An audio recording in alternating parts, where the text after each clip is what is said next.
Hi everybody, Rusty Blackwood here, and I welcome you to my loft on this very last day of November the 30th. And it is a lovely day out here in Niagara. It's bright, there's blueness in the sky, and it's milder than it was yesterday. Yesterday was, oh my goodness, Jack Frost overtime, at least that's the way it felt. And I went to get my hair done yesterday, and I walked to my hairdresser. She's not very far from me, and if you're watching, thank you, Heather, for another great job, and I look forward to seeing you again later in December. And we are tomorrow entering into December, the last month of the year.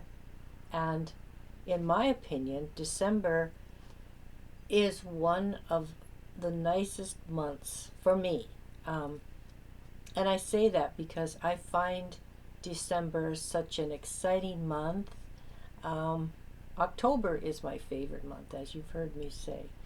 But I think December would probably be my second favorite month of the year.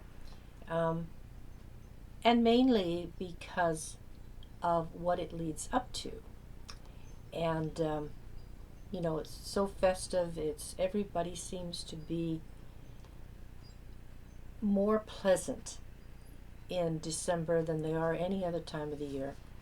And I really don't know if, when you speak of the Christmas spirit, if that's what it is that seems to enter into people's souls or into their psyche or whatever, that makes them seem more contented, more open, more friendly to other people.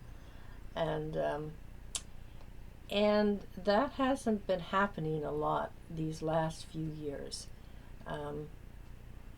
Although I still will say December seems to bring out the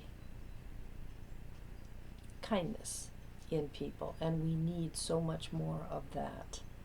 Not just in December, but all year round, because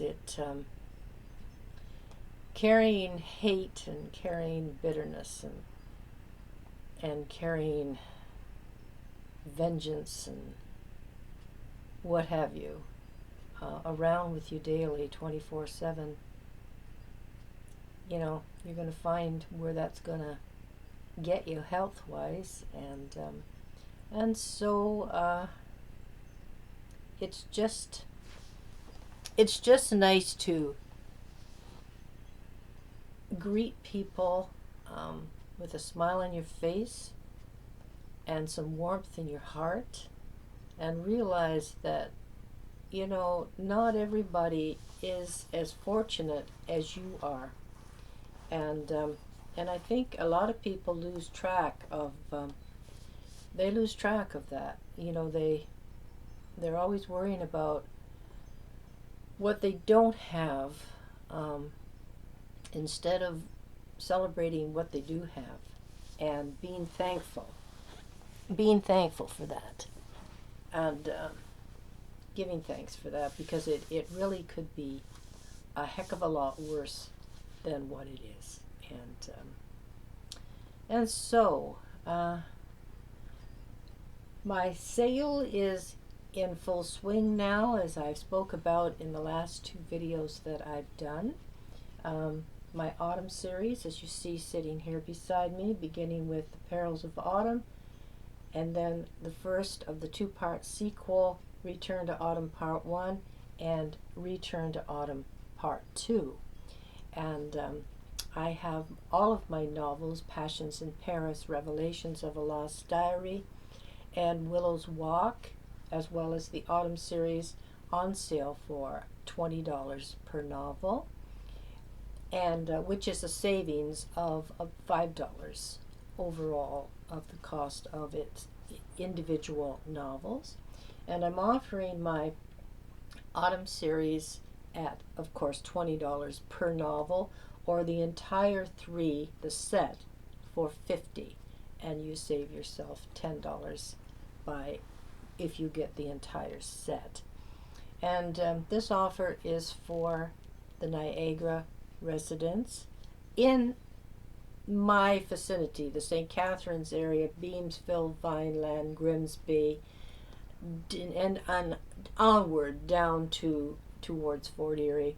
These books, all of my novels, are at Ridgeway Lakeside Books and Art, and the sale is on them that I'm speaking about now is happening on my work at Lakeside Books and Arts, so you can go in and get yourself what I'm just talking about, $20 novel, great reads, and more, cuddle up on those cold winter nights that are coming, and escape to, go to Paris during 1999 before the turn of the century, and just canceling off an ad that comes up there. It never fails. And Passions in Paris takes place right at the turn of the 21st century, right on the cusp of the 21st century. And in 1999, Paris, and in December, and late December, so you are there during the festive time, and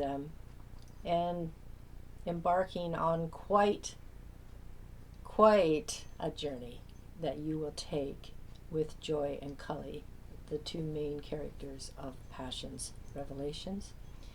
And Willow's Walk, which centers around a woman that, as the branding says, will prevail at any cost, and on her quest to try to find true love. And the walk she takes is maybe not a walk she intends when she starts out on her walk, but when she gets to the end of it, as you travel with her, as you walk with her, you're going to find yourself very concerned at the end because of what has happened and what may happen to Willow in the future. And so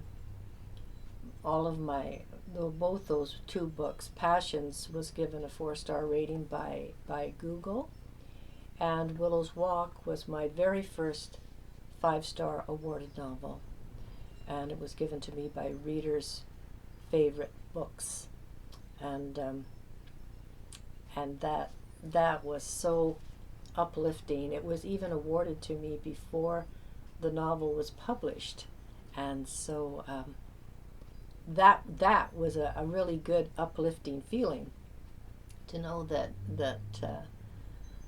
this company revered me in that way, but my very favorite to date that I have produced and written, I should say written and produced, is my Autumn series of books, and centers on Autumn Leaves, who becomes Autumn Leaves Landon, and Horsemaster Cyril Landon and his staff, as well as dear old Duff Taylor, his exclusive jockey, that comes with not the nicest secret in the world, and just continues to build on it after he arrives. And so you'll get to know, as you read, all about the horses of Landon Lawn Stables and the people who live at Landon Manor and the people who are in and out of this story as you progress through it to the end. And I'm busy right now writing the prequel to my Autumn series, and I'm calling it Before the Grandeur, The Making of a Horsemaster. And you'll get to know Cyril Landon maybe in a different light different light than you know him when you meet him in the Perils of Autumn. And this is just bringing you to know Cyril from the time Cyril was born and what he encountered and what he went through before he even left England to come to America, where he ends up answering an ad for a groom for, at that time, Oliver Green stables. And so, as time goes on in this story, it takes you on quite the ride. And so I want to thank everybody that has read my work, has read the Autumn series, and the wonderful compliments and the wonderful comments and the 5-star ratings everybody has given it. I want to thank you all very, very much from the bottom of my heart, because this is why a writer does what they do through written word and presentation of stories this way. If you can bring, at least the way I look at it for me, and I can only speak for me, is I love bringing enjoyment to people when they read my work. I'm hoping that they are affected in the way that I am when I write my work. I base a tremendous amount of what I write on my own life experiences, and I've had my share, and ups and downs, and good and not so good, and some exciting and some heartbreaking, and some right down there in the dumps, right down as low as you can be, and finding your way back, and going through an OD, going through the loss of my parents, growing with my 2 boys and sharing in their life and the joy they bring me, and now my grandchildren and the wonderment they bring me, and now my 3 little great-grandsons. And they blow me away. I'm just over the top with smiles when I'm with them. Each of them individually are wonderful little gentlemen. And I know, I don't have a doubt that they're going to grow up to be strapping, handsome, successful men in whatever path they choose. And I'm hoping, fingers crossed, I'm hoping that I will be allowed to see each of them as grown men. And I think that would be just fantastical if that is given to me, because I mean, we're looking at 20 years, maybe not quite, and so I all you can do is hope and pray and try to look after yourself, and try to stay positive, and cope with whatever you have to cope with the best you can, and trust that God has you, and I don't doubt for a second. I know he's there, he has me, and so much to look forward to, and I oftentimes say, so much to do, so little time, and I suppose that adage, I suppose, is quite true to a certain degree, but it is what it is. And I know I oftentimes find myself now, you kind of, as you grow older, you tend to kind of what would you say, taking stock of your life, um, and the ups and the downs and the good and the bad and the successful and the not quite so successful. But I think what I find the most, I don't want to say upsetting, but I just have to think here for a second. Maybe surprising might be the better word. Um, to realize how fast the time is gone. When I look back, I'm looking back at more behind me than I have to what's ahead of me in years in life. And it never ceases to amaze me to realize how fast that time has gone. Like, where has it gone, and how has it gone by this quickly? Because when you're say for instance, when you're 10 years old, 1 year seems like a lifetime. I can remember thinking, like when Christmas would come, and you'd wait and you'd wait and you were so excited, come on, come on, come on, come on, come faster, come faster. And it would come, and then you knew you had to wait a whole year before it would come again, and you'd have these feelings, like this excitement, this inner excitement that you get at Christmas time. At least when you're young enough, you get that. And to think a whole year has got to go by before Christmas is going to be here again. But then, and that can be like that right up until, oh heavens, excuse me, right up until you become middle-aged, really. But looking back, I found, when 30 was devastating, because it come with the, what's the stigma or whatever, you're 30, but that's nothing. You're still not much more than a child. And then the next thing you know, you're facing 50, and it's like, wow, wait, how? Where did this come from? And then the next thing you know, you're 60, and then you're 70, and then you go on from there, and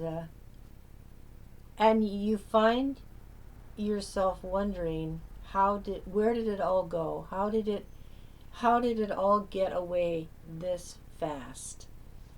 And so I think one of the most important things anybody can do in their life is slow down.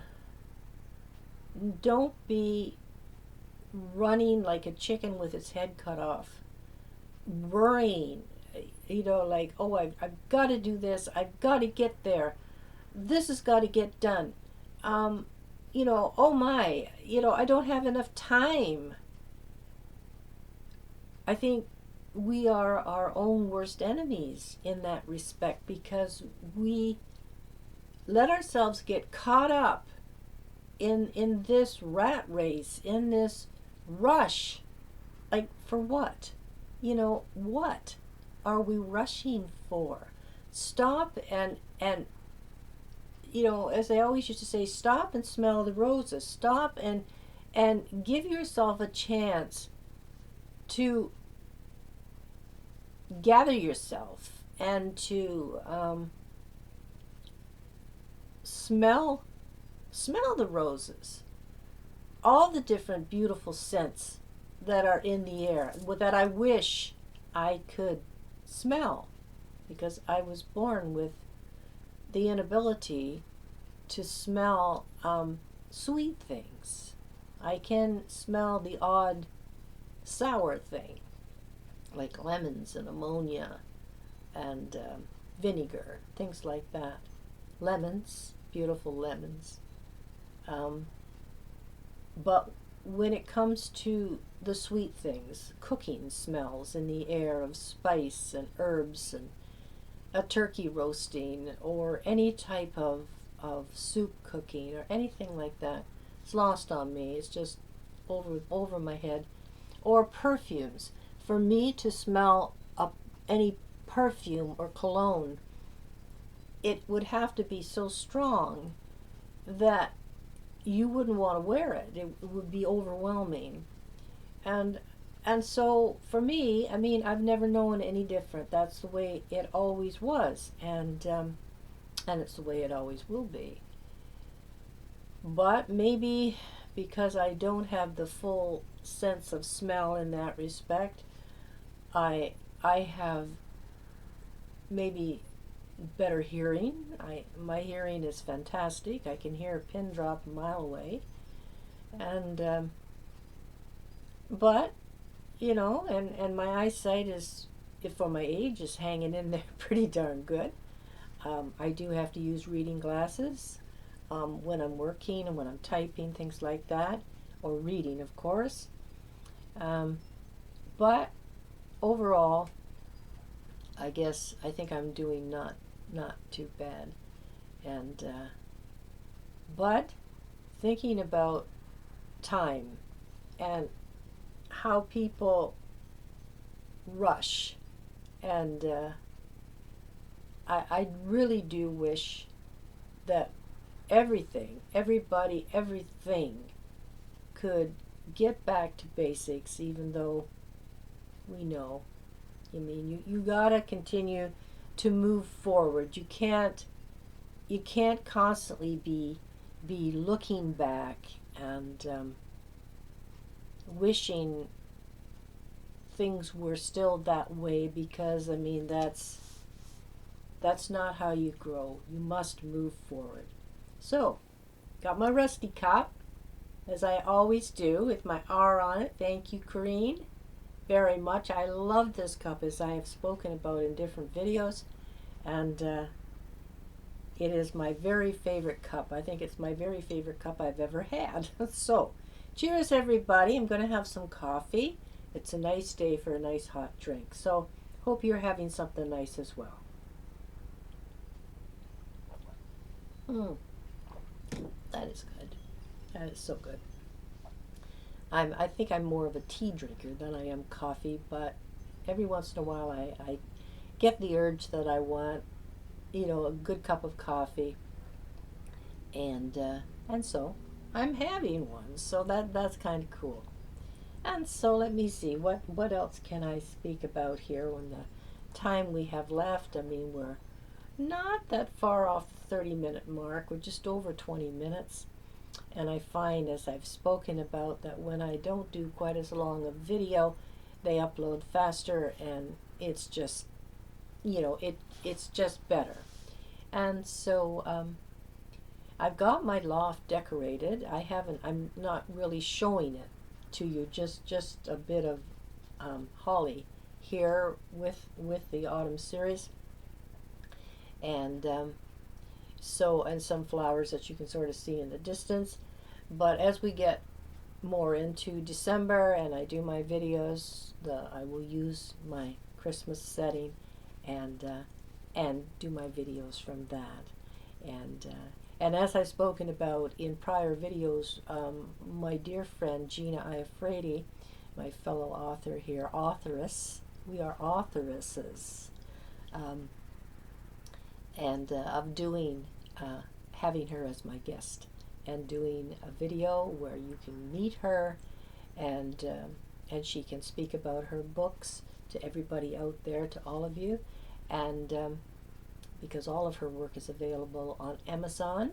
If you just go there and type in Gina Iafredi, you will go right to her work and to her author page on Amazon as well. And I will have her tell you all about her website and her work and her upcoming work, what she's planning to do, what is coming in the future. And I so look forward to sharing the screen with her. She is one of my very, very best friends. I just simply adore her. Wonderful woman, beautiful, elegant lady, as you will see. And I don't think I've ever met anyone that is more generous than this lady, and she is just an inspiration to everyone she meets. And so I hope that I will soon be able to give a date to y'all out there as to when you can come and meet Gina, and we will do it. We will get it done. She is right now down in Florida yet, but she is expected back in early December. And she and I will get together for our yearly Christmas lunch that we always have together. And we have such a good time.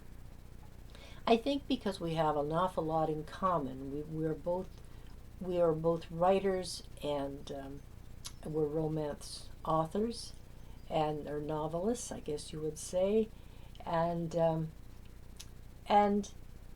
you know, she is into fashion. She's just so knowledgeable about so many things, decor, and of course that's right up my alley because I'm an interior decorator by trade, and throughout my life I've done a lot of things, and maybe in future videos I can touch more on some of that. So it all helps for you as readers out there to get to know your favorite authors in ways that maybe you wouldn't realize that, you know, that they could do or like the same things as you do.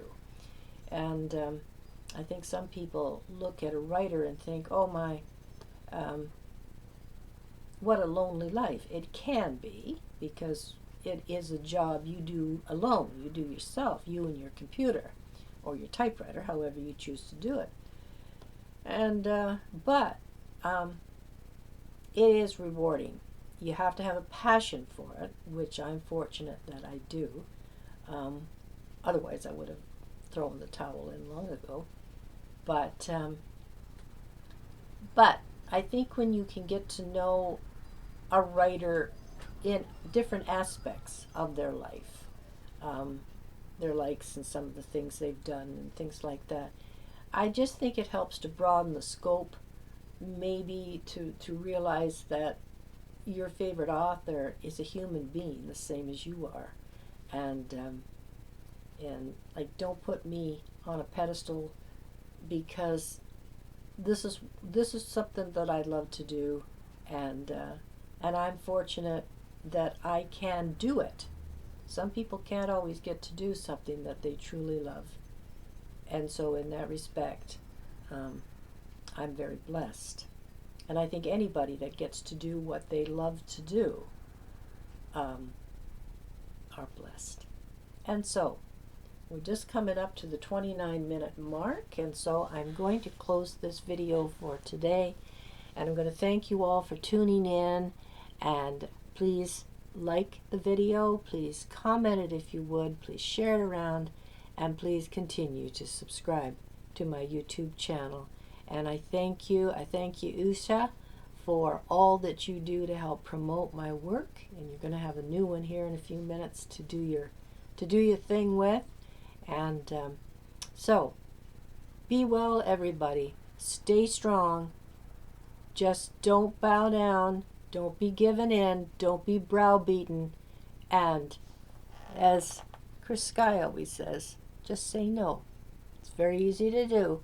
If everybody says that and stands together, doesn't matter what these so-called higher-ups think that they're going to pull off, because it's not going to work. And so, God's blessings to each of you out there. Enjoy the rest of your afternoon, and I'll talk to you again soon. Bye-bye for now. Peace out.